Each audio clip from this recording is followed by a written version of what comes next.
So let's talk about how to dominate Google. We want to talk about 3 things today that you can implement into your business over the next couple of days to help you to begin to get leads from Google to help you dominate your market. And for the most part, everything we're going to talk about costs you nothing or very little to spend in order to do these things to begin to dominate Google. So let's get started.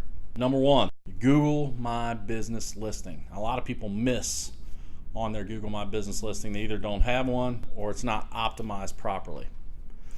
What you need to do if you don't have one is go to business.google.com and claim your business listing. Google will walk you through a question and answer, fill in the blank type of process, and make sure that you're completing all the blanks, you're answering all the questions, because those things are important to making sure that your listing is optimized. Once you've claimed your Google My Business Listing, or if you already have one, now we want to go through the steps of optimizing and making sure that your Google My Business Listing or your Maps listing is showing up at the top for the keywords that your business is searched for. So, first thing, and we see this almost on every listing that we look at, and we look at a ton of listings. First thing is you need to have 40 plus images on your profile, and they need to be properly named. What that means is when you go to name them on your computer, before you add them to your profile, you need to name them to keywords that your business can be found under. So, for example, if you're a plumbing contractor in, let's say, Milwaukee, Wisconsin, you might name a picture, plumbing repair, Milwaukee, Wisconsin. You might name a photo, clogged drain, Milwaukee, Wisconsin. And hopefully they're pictures of those services. But by naming your pictures to those keywords, you're going to help grow that algorithm and improve that algorithm in the Google My Business ranking. So you need to have 40 plus. And let me tell you, everybody misses on this. They'll tell me, I got 10 pictures, I got 20. I got a lot of pictures on my Google My Business listing.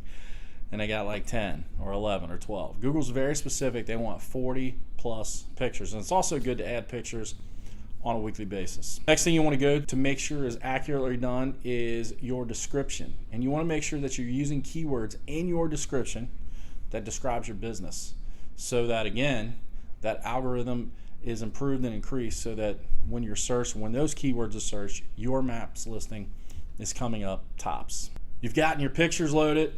You've gotten your description accurate. You want to make sure that the other information in that listing is complete and accurate. Things like your location, the hours, your phone number, your website.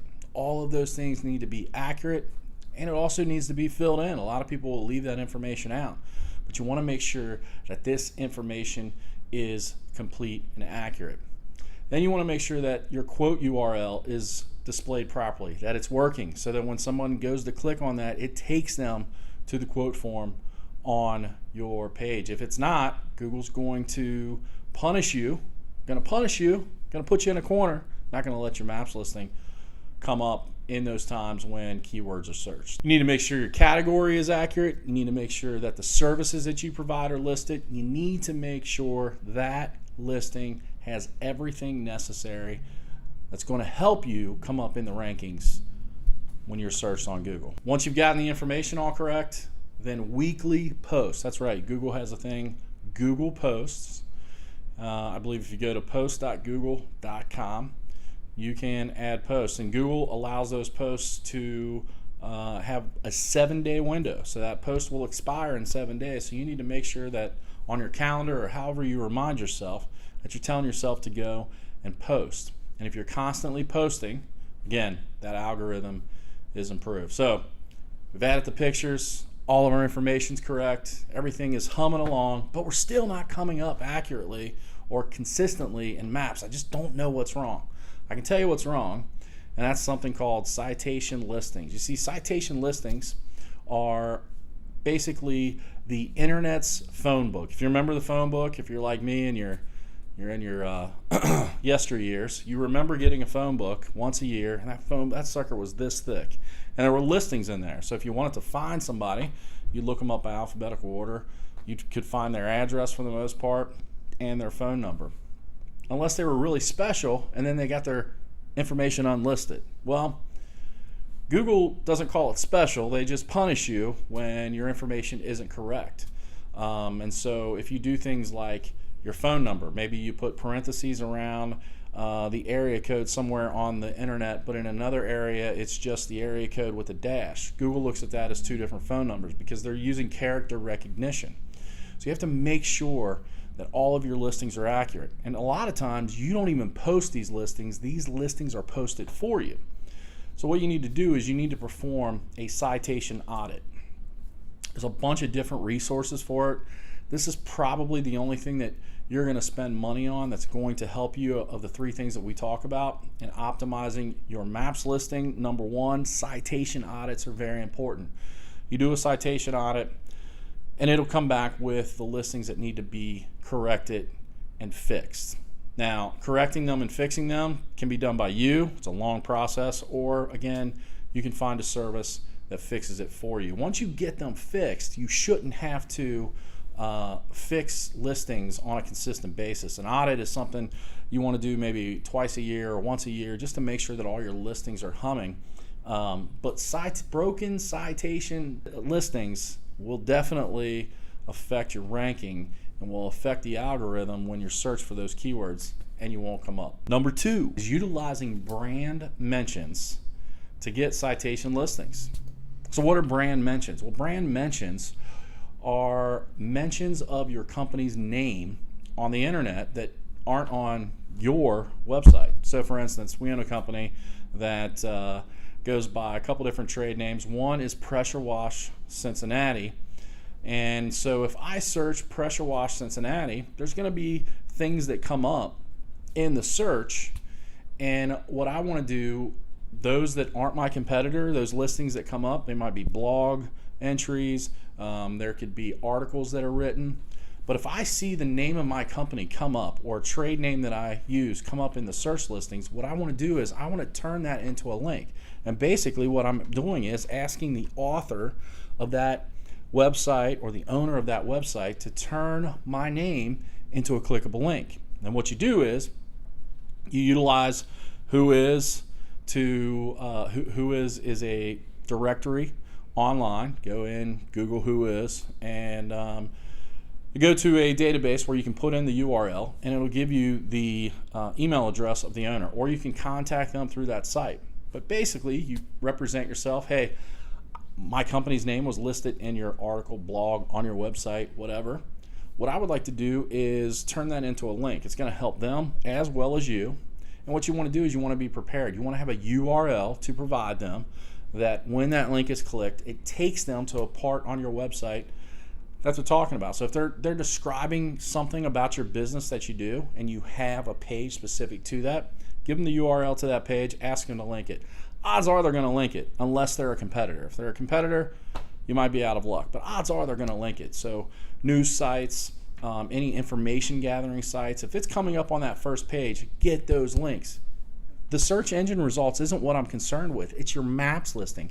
Getting those citation listings are going to help improve your maps listing, give you authority, and show up in the keyword ranking. So use brand mentions as citation links. This is huge. The next one, if you got time, and some of us run businesses that maybe only have revenue for 9 or 10 months, so you got 2 months of time. The next one is sub-brand mentions. And sub-brand mentions work like this. They're the basic keywords that are going to find your business. So for instance, if I'm a plumbing contractor, again, in Wisconsin, and I take care of clogged drains, maybe I Google clogged drains and I see if there's any articles or news reports or anything like that where clogged drains are mentioned. And if they are, I'm going to contact them, provide my information, and provide them with a link to make clogged drains be clickable, and it comes back to my website. It's not going to be 100% that you're going to get all of these, but by asking for these listings and getting a couple of them is going to help improve your authority and help improve your brand recognition to Google, so you begin coming up higher in maps. And I can tell you that 30 to 35% of searches terminate in maps. A lot of people use maps, especially when finding local services, and that's something you do not want to neglect. Number 3 is our friend YouTube. YouTube should be your friend. And here's what you need to be doing.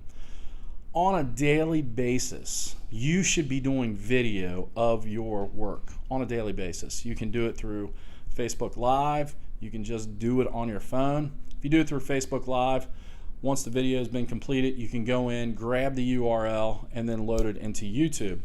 But what you want to do with YouTube is a couple of different things. So if you're talking about a specific service that you offer, in your description, you want to provide the link to the web page that talks about that specific service. In the description, you also want to use keywords that talk about that specific service. And here's the deal. I know lots of people that it's taken them 12 months, 18 months, 24 months. Some have been doing it for a long time, where they built their business reputation off of YouTube. Now, what do I mean by their business reputation? What I really mean is their online reputation, their Google authority, because they've built a YouTube channel that has thousands of subscribers that talks about their business, keyword loaded, and it drives traffic to their website. And I know of one business that does about $350,000 per year, every year, all related back to YouTube and the strength that YouTube has given their business. How do I know this? Because they don't spend a dime. They don't spend a dime on paid ads. And the majority of their authority comes from YouTube. Yeah, it's a habit that you have to get into on a consistent basis. But guys, documenting your work, documenting your day is the best thing that you can begin to do to begin to drive traffic to your company. Because you see, people are interested in video, and people want to know what other people do. And so when you begin to record and let people into your life, you become interesting. Now, you have to make them want to stay, so you have to be interesting. But if you're giving them 2-3 minute segments looking at your work, looking at the things that you do, then that will begin to build that reputation. And if you're using the description to put a URL that goes back to the page that talks about this product or service that you're offering, and if you use the description to load it with keywords, over time, as you begin to add videos to YouTube, you're going to begin to see the success that YouTube can drive traffic to you when you are searched. And all those links help with your Google Maps listing to help improve that ranking, improve the authority, so Google can send that traffic to you. So if you're looking for ways to improve your authority, to improve your ranking on Google, make sure that you're optimizing your Google Maps listing. Make sure that you're utilizing brand mentions and even sub-brand mentions to get citation listings. And then thirdly, use YouTube as a way to generate online authority so that your maps listing can begin to outshine every one of your competitors, and you'll begin to dominate your market.